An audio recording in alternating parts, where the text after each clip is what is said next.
Hi guys, nice and early in the morning, nice and bright outside, for once. That's been a lot this week to be fair. Welcome to another video anyway. Changing the coilovers today, so keep it short and sweet for once. Let's get out there, let's get on it.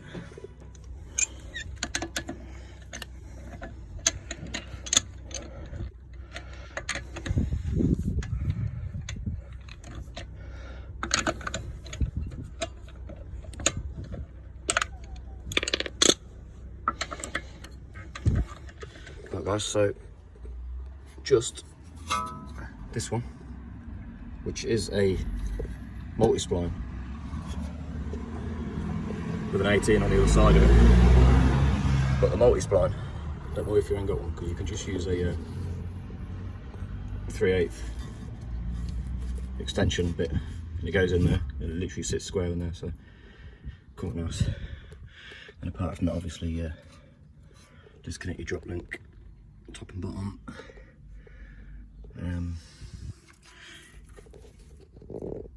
I normally use a splitter tool, but I ain't got one, so it's going to have to be a screwdriver wedged in there to open this up. Hopefully be a lot less hammering that way. And then on the top, with the other models, you don't have to do this, as in Golfs. Even the 8V didn't have to do this, but I'm going to need to remove the scuttle panel, I think. So wiper arms will have to come off. I think there should be 13s on there. And that should be it, and then 13s underneath here. Don't rattle gun these off. I learned that the hard way last time. When I say these, I'm on about the 13s. If you rattle gun them off, they're only held in captive the other side, but not very strong captive. So you just spin off the other side. So yeah, that's it for the front anyway for now. Right, bit of a nightmare. Smashed my hand already. Anyway, we move. This is quite stiff in here. That worked what I was saying with the down. Where's the pretty? There, see? Literally just fits it. Let me show you properly. Yeah, slots into there, really tight. No movement. Anyway, pikey and I sawing that off. Just because this is spinning. It's early in the morning, so I can't do too much hammering and banging and whatever. So trying to avoid that. But next thing, you got this undone, this undone. I will get some WD on it in a minute to soak it.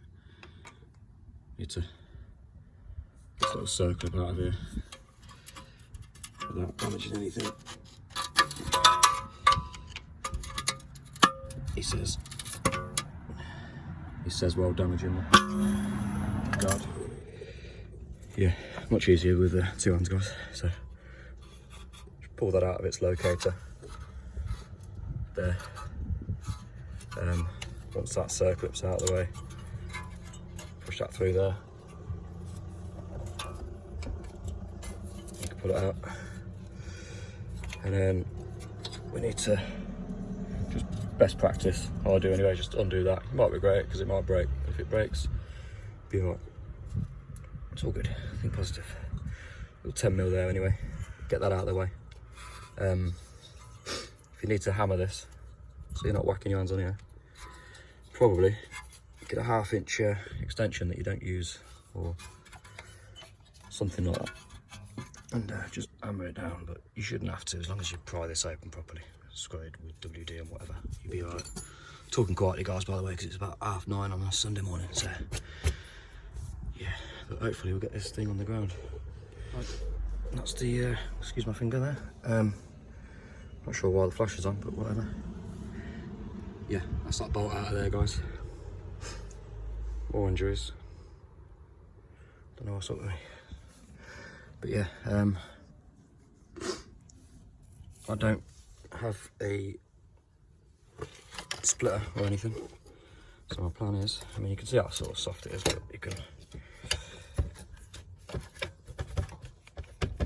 get that in there.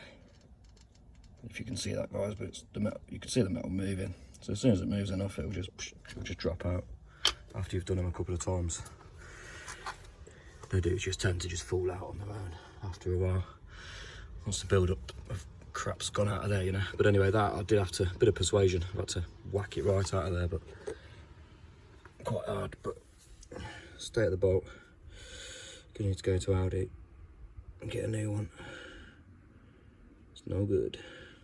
It's definitely not going to pass a shear test, is it? But anyway,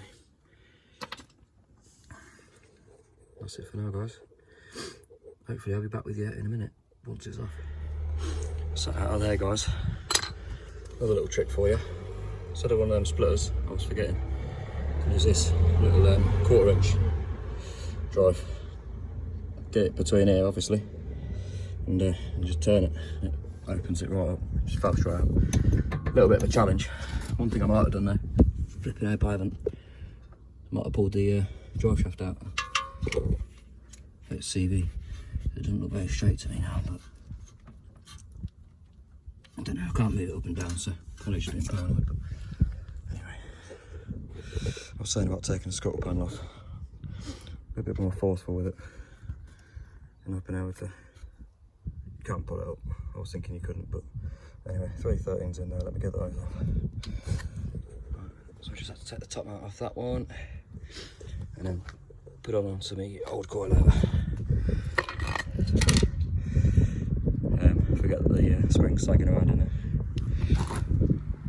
Did have it at its lowest point, completely flopping around, but again, these are for now. 50mm strut, 55mm hole, but it's all good. That's why we keep things like this. Nice little sleeve. Goes in there. Lovely. Just make sure it's all the way in as well, guys. I've done this before, driven around for a few weeks or whatever. I hadn't had it located all the way in, and I know you might be thinking, I wouldn't be that stupid, but neither did I think that. Dropping on for years. 46 is like, but still, same sort of thing. There's a little lip here. Make sure it's met up with that, and you can see that lip quite easily from underneath. I don't know if I can show you there, but you know, you've got access to it right there. If the camera was the light was on, you'd see it, but lip right there, so you'll see the strut will come out to about here. It'll meet up with it, or it won't. I was wondering why mine didn't go that low, but once I did that, it bought me another 10mm or something, so made all the difference with the fitment. So yeah, let's get that on anyway. Reverse of what I've just done anyway, so. Not gonna lie, guys. You know, earlier, when I was saying it was 9:30. Yeah, it's now just gone 4 o'clock.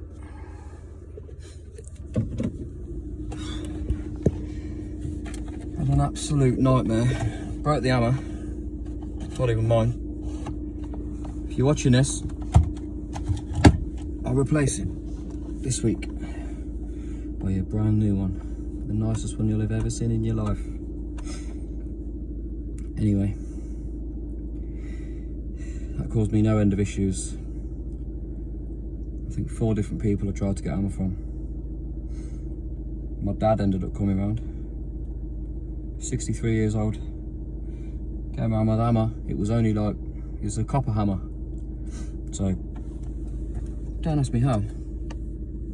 But yeah, he smashed the hell out of it. And he managed to get it sorted.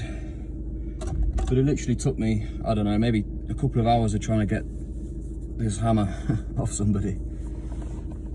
The splitter didn't really seem to work. It wasn't opening up very much. So if you do use those, try and do it in one go, because you just end up taking material off the hub, to be honest with you. So obviously the longer I was doing it for, the more material was coming off the hub, and then eventually it wasn't even. But look at, stay at me. Absolute stay at me. When the hammer went, ended up smashing my finger. Smashed me, bruised my wrist. But anyway, we're alive. You know what? I've only done the fronts. Yeah, not good. But it is what it is. Still got tomorrow off work. Still sponsored by BCA. Not. Yeah, just going to take the car around the block very quickly. It's quite low. I don't know. This chassis, in my opinion, doesn't usually seem to go as low as this, but it's gone pretty low. I don't know how low the sump is, but the I'll try and get a picture of it and upload it. Upload it. I'll add it in. The under tray is basically like a gap, tiny little gap on the floor. So I'm guessing that'll be scraping somewhere along the line, but the wheels are, I'm not even talking tyre. It's low, but the wheel arches on these, the inner arches are very small, smaller than the E46s that I'm used to. Smaller than the A3, the 8V that I had before this. Yeah. So yeah, I don't know. I've had to run spacers. If you're doing this job, guys, make sure you've got some bloody spacers handy, because otherwise you won't be able to put your wheels on, because they'll be touching on the collars or the springs, because they're in a different position, basically. They sit lower down, they come lower down. An original OEM spring is obviously higher than the wheel, but the springs and collars and everything, unless you're a bit weird and put coilovers on, not to lower it, then I guess you could put the coilover above, but yeah, anyway.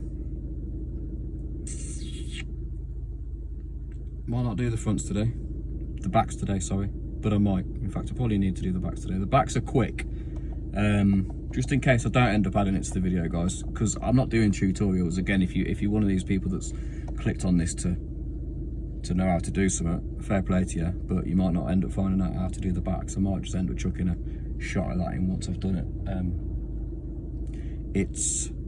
You need a spanner in there. You've got to drop the bottom of the shock off, and that's it, and then obviously pull the spring out, because the spring's inboard from it. But anyway, my kids are approaching the car. 1 second. Guess what? Managed to pop the brake light.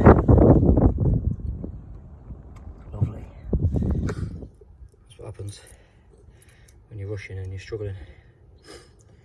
So yeah, using the hammer, although it worked in the end, I did catch the brake line like a fool. So yeah,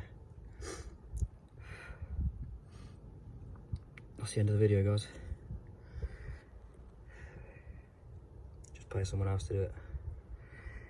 Like and share, subscribe, comment, all that good stuff. If you want to. If you don't, don't. If you do, bonus. See you in the next one.